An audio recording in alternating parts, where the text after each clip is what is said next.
네, 이번 시간 전략적 종목 알아보는 시간이 되겠습니다. 이건 지점장님 전화 연결돼 있는데요. 지점장님 안녕하세요. 네, 안녕하세요. 네, 반갑습니다. 자, 지점장님 오늘 일단 시장에 대해서 좀 흐름을 좀 짚어주시죠. 네, SVB, CS 그리고 도이치방크까지 이런 사태에도 불구하고 미국 시장 그리고 국내 시장 또한 하락폭은 제한적인 상황입니다. 각종 소문과 기사로 우려감은 굉장히 키우는 반면에 지수의 하락은 그 우려감에 비해서 조금 다소 제한적인데요. 이는 과거 금융위기를 경험해본 재무부, 중앙은행의 초동 대처, 골든타임이 무엇보다 중요하다라고 판단하고 신속하게 대응하고 있기 때문에 이런 대응이 유동성 효과로 나타난다고 보고 있습니다. 혹자는 이런 상황이 안 좋지만 결코 금리 인하를 못한다 라고 언급하지만 사실 금리 인하를 하지 못하는 것은 저는 개인적으로 상관이 없다라고 보고 있습니다. 쉽게 얘기해서 최종 금리라는 목적지를 향해서 연준이 운전자 역할을 하고 있죠. 금리 인상이 가속 페달이라면 금리 인하는 브레이크와 같습니다. 연준이 금리 인하를 하지 않을 거야라는 건 브레이크를 밟지 않을 거야와 같은 말인데요. 근데 중요한 건 브레이크를 언제 밟느냐보다 가속 페달에서 발을 떼었다라는 게 중요한 포인트라고 생각됩니다. 작년 같은 경우에는 목적지가 보이지 않는 상황에서 계속해서 가속 페달을 세게 밟은 상황과 반대되는 상황인 거죠. 그렇기 때문에 이제 가속 페달에서 발을 떼고 다시 브레이크로 밟을 텐데 이런 유동성 효과에 대해서 여전히 시장에 대해서는 긍정적인 뷰를 유지하고 있습니다. 네, 알겠습니다. 시장 흐름에 대해서 이야기 좀 해주셨습니다. 금리나 어떤 가능성보다는 금리 인상에 대한 막바지에 좀 초점을 맞추자라고 얘기해 주셨고요. 자, 지난주에 이 시간에 또 소개해 주신 기업을 잘 정말 소개해 주신 것 같습니다. LNF인데요. LG엔솔 투자 훈풍도 있었고요. 증권사의 어떤 긍정적인 전망에 의해서 52주 신고가가 경신을 했습니다. 자, 지금 시점에서 LNF 어떤 전략을 좀 세우는 게 좋을까요? 네. 여전히 긍정적인 뷰 유지하고 있습니다. 지난주에 LG에너지솔루션이 미국 지역에 캐파 증설을 결정했다라는 소식은 다들 아실 겁니다. 이러한 소식은 향후에 LNF의 수주로 이어질 것으로 전망하고 있는데요. 저는 이 부분보다 증설 뉴스보다 더욱더 중요하다고 보고 있는 것이 내일 AMPC 가이드라인이 확정되죠. IRA의 세부 내용이라고 생각하시면 되는데 생산자에게 실질적인 세제 혜택을 주는 내용입니다. 셀업체들이 가장 큰 수혜를 받을 것으로 예상되는데, 예를 들어서 LG에너지솔루션 같은 경우 올해 예상되는 영업이익이 컨센서스 기준 2.2조 수준인데요. 세제 혜택 내용에 따라서 영업이익 수준의 바우처를 받을 수 있는 상황입니다. 실제 예상하는 규모에 비해서 크게 하락하지 않는다면 세제 혜택만으로도 올해 내년에 PER이 절반 수준으로 내려가는 효과가 발생이 되죠.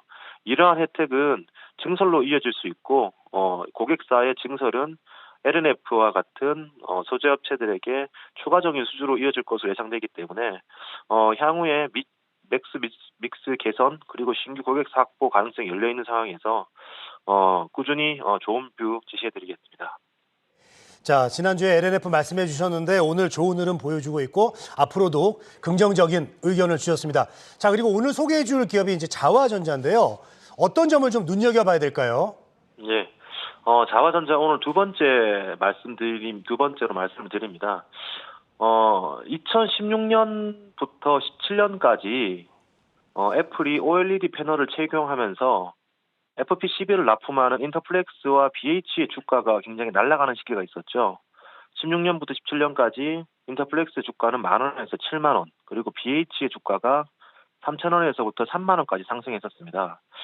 자화전자도 저는 현재 유사한 사이클을 탔다고 생각하고 있는데, 애플이 폴디드 줌 도입이 기정사실화되고 있습니다.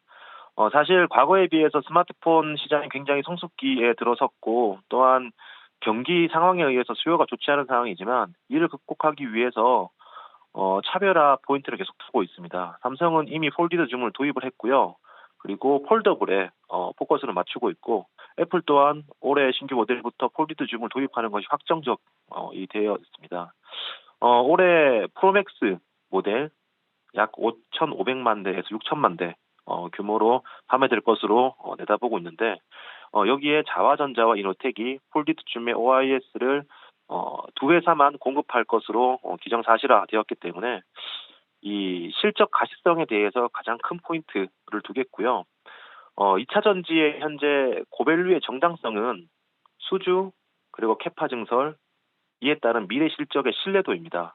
지금은 비싸지만 미래에 싸질 것이라는 미래 실적에 대한 확실성 때문에 현재 밸류가 정당화되고 있죠. 마찬가지로 이미 도입이 확정된 폴리즘 같은 경우에 동사의 미래 실적에 대한 신뢰도를 높여줄 것이기 때문에 저는 긍정적인 뷰 말씀드리겠고요. 그리고 지난주에 이 쏠림의 한 섹터의 쏠림의 조금 풀림이 보여주었죠. 반도체나 IT의 순환매가 일부 시작되었는데 포트폴리오 분산 차원에서도 수급 쏠림의 완화는 지속될 것으로 보여집니다. 알겠습니다. 자화전자 이야기 지금 하고 있는데요. 앞으로 이 자화전자의 실적 전망은 어떻습니까? 네. 올해 실적이 사상 최고치가 예상이 되는 상황이고요. 올해 실적을 내년에도 경신할 것으로 보여지고 있습니다. 삼성전자를 기반으로 애플을 신규 고객사로 확보했는데요. 이 확보한 모델은 한 개 모델이지만 내년에는 2개, 내후년에는 3개가 예상되고 있습니다. 삼성향의 실적의 규모와 비중이 조금씩 줄어들 수 있겠지만 조금 더 마진이 좋은 애플향 실적의 크기와 이 비중이 늘어날 수밖에 없는 상황이죠.